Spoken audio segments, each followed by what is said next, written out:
Showman TV kwoli olunaku lwa Monday nyongera kubuuzaako webale kubeera ng'otulaba n'okubeera ng'ofaayo okulaba video zaffe ze tubeera tutaddeyo every now and then. Utana subscribing, please do subscribe osobola okubeera ng'ate munange ofunanga notification ku video zaffe zonna ze tubeera tutaddeyo. Kadde kabya mizannyo olwo emanji aga trending nga naye njagala kusookerako wano ku ttiimu ya Manchester United omuvubuka amanyiddwa nga Declan Rice. Ono omuvubuka muzannyo ku ttiimu ya West Ham United. West Ham eno omuvubuka ono Declan Rice alabika okubanga afuuse kati ekizibu mu katale. Buli omu gwayogerako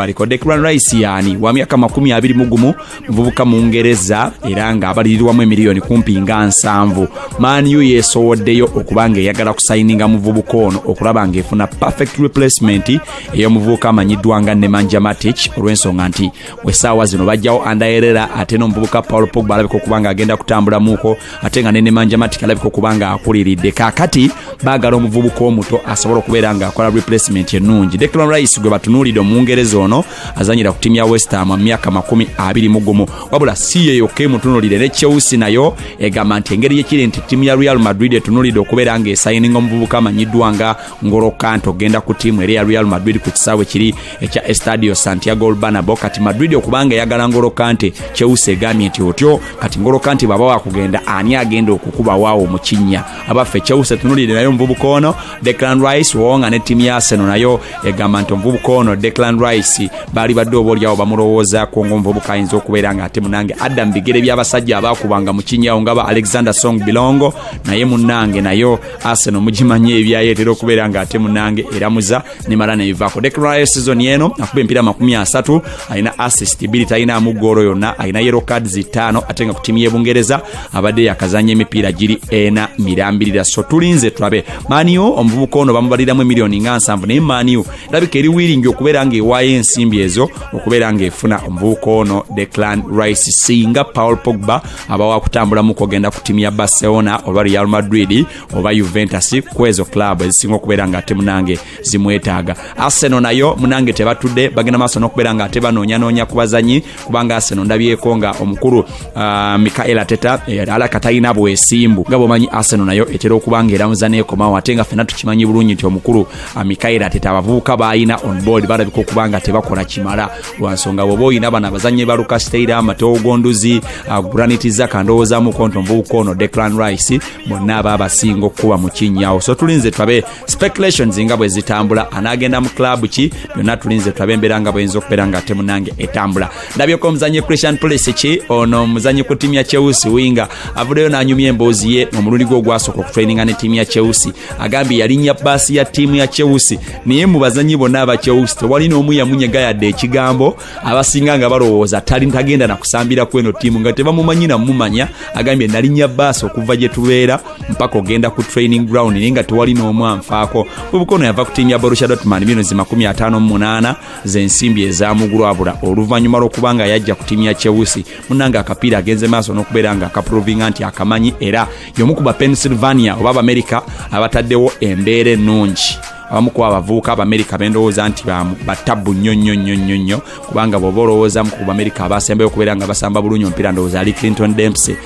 ndowooza mumujjukira ku ttiimu ya Fulham yali agukuba bubi nnyo. Newcastle nabo engeri gye bagenda ofuna omugagga omuwarabu bagambye nti Gareth Bale bamwetaaga era bagambye nti priority signing yaabwe essaawa zino ya Gareth Bale jjukira bagambye nti singa baba baleese omutendesi Mauricio Pochettino bagambye nti ne Gareth Bale bamwetaaga abeere nga ate ajja asobola okubeera nga ate munange abazanyira akapiira. Gareth Bale singa aba wakujja ku ttiimu ya Newcastle kiba kitegeeza nti Newcastle ejja kuba Blue Stars squad yayo olw'ensonga bagambye nti ne Willian engeri gyekiri nti talina contract ku ttiimu ya Chelsea bagambye naye tumwetaaga ajja atwegatteko kitegeeza nti Newcastle ejja kuba munange enzibu ya kuba singa baba baleesa abavubuka nga bano kubanga already Gareth Bale ku ttiimu ya Real Madrid tasetolinze bulungi ate nga n'omuzannyi William Borges da Silva naye tasetolinze bulungi. So mulira gavayo galaga nti oba olyawo bayinza okubanga bamwetaaga. Liverpool abagambye beetaaga nabo omuzannyi amanyiddwa nga Thomas Partey omuzannyi eri ku ttiimu ya Atletico Madrid wabula Atletico Madrid bagambye nti bwe bamwetaaga Thomas Partey naffe mujja tuwa Alex Oxlade-Chamberlain abeere nga ajja otusambirako akapiira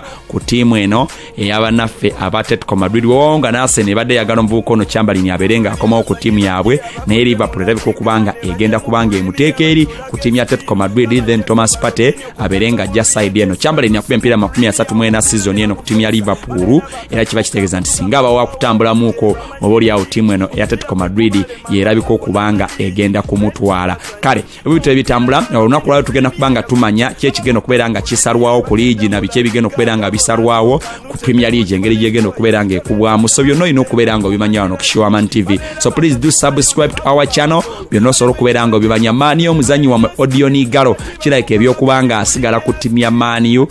biraka bizeemu okubanga ate munnange bizeemu enzikiza kubanga bali baagala millions 20 ate Mani erabika okubanga tegenda kubeera nga ewaayo ensimbi ezo lwansonga omuvubuka ono Odion Igalo mu Nigeria myaka 3 abadde yajja olw'ensonga nti Marcus Rashford yali mulwadde ate nga Anthony Martial nyala nga takakasa bulungi oba anaso okubeera nga azibeddiwe naye we twogera Marcus Rashford mulamu bulungi kati badako kubanga tebeetaaga muvubuka ono ate nga looni y'omulenzi ono eggwako essaawa yonna abeere nga addayo ku ttiimu eri eya Shanghai Shenhua myaka 30 former Watford player ono asobodde okubeera nga atebe goals badde nnya mipiira 8 era nga ku ttiimu ya Man U aweebwa ensimbi emitwalo 13 buli wiiki z'ensimbi zakalakata ku ttiimu eno ya Manchester United bye byono nga bwe bitambula German Bundesliga ffenna tukimanyi bulungi egenda kubeera nga ekomawo yeriigi esooka okubeera nga ate munange ekomawo essaawa yonna